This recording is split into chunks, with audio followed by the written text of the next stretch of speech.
Kutokana na mada zilizowasilishwa leo, mmeweza kujionea ni namna gani kwa sasa PSSF tunalipa kwa haraka, tunalipa kwa wakati na tunalipa moja kwa moja kwenye akaunti za wanachama. Kwa hiyo tumepunguza urasimu wa hali ya juu, lakini la muhimu zaidi ni mifumo ya kidijitali ambayo tumejiwekea katika kulipa mafao ya wanachama, lakini na huduma zote za mfuko. Sisi PSSF tunasema sasa tuko paperless, hatuna makaratasi tena.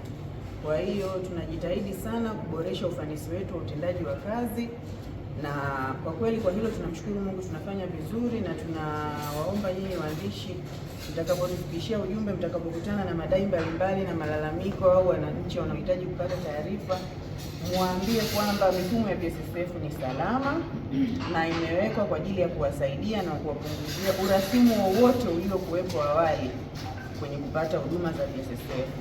Wale waliouliza kuhusu usalama wa password pamoja na swala la kuzingatia sheria ya taarifa binafsi, niwaambie tu kwamba IGA wanatukagua kila mara, tunapata wakaguzi kutoka IGA. Kwa hiyo mifumo yetu ni salama na tunazingatia maelekezo na miongozo kutoka IGA. Lakini pia naomba niseme tu moja, mnaweza mkawa na nyinyi waandishi, kwa sababu nafahamu nyote mnatumia simu janja, mnaweza mkawa mmekutana na message ambayo nafikiri kuna mwananchi alihamasika akaamua tu kutoa ufafanuzi kuhusu haya mafao mapya ambayo tunawalipa wastaafu, ile pensheni ya miezi 36. Hatuna namna ambayo tunaweza kuizuia, lakini tunaweza kusema kwamba mtakapoiona, kuna mtu aliniambia kwa nini imetoka haina ufafanuzi sahihi. Umenielewa? Haina ufafanuzi sahihi kwa sababu taarifa ile haijatoka kwetu, lakini huduma zile ni za kweli na zinatolewa na mfuko. Kwa hiyo labda niweze kusema tu hivyo, nafikiri mmenielewa. Kuna message ndefu zinazunguka kwenye magrupu ya WhatsApp zikifafanua yale yasema Nuru leo. Sasa kuna baadhi ya maeneo utakuta haijajifafanua vizuri kwa sababu haikutoka ndani. Kwa hiyo sisi tunachotumia fursa ni kuendelea kutoa matangazo na kutoa elimu kwa wanachama ili tuweze kuhakikisha kila mtu anakuwa na taarifa sahihi. Na kuna mtu mmoja aliuliza kuhusu waajiriwa wapya, maoni aliyotoa dada pale.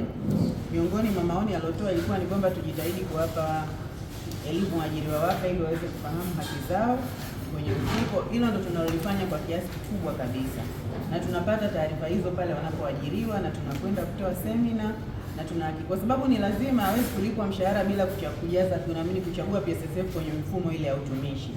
Kwa hiyo kabla ya wao hawajakamilisha zile huduma zile taratibu za ajira, tunawapatia semina. Lakini la muhimu zaidi ambalo nataka niwaambie, kama mnavyofahamu sisi ni watumishi wa umma, kwa wale maafisa utumishi wale wa serikali tunawapatia semina, yaani miongoni mwa eneo letu la mkakati, kwa sababu mwanachama hawezi kupata huduma yoyote bila HR officer au afisa utumishi kumsaidia. Akishawasilisha yale madai ya kwanza, hatua inayofuata ni kwa afisa utumishi. Lakini pia mara ya kwanza kabisa wanapoanza ajira, mtu wa kwanza kumsaidia ni afisa utumishi. Kwa hiyo ni kundi maalum ambalo sisi tunalitumia sana kufikisha elimu na kuhakikisha wanachama wetu wote wanapata huduma hizo kwa wakati.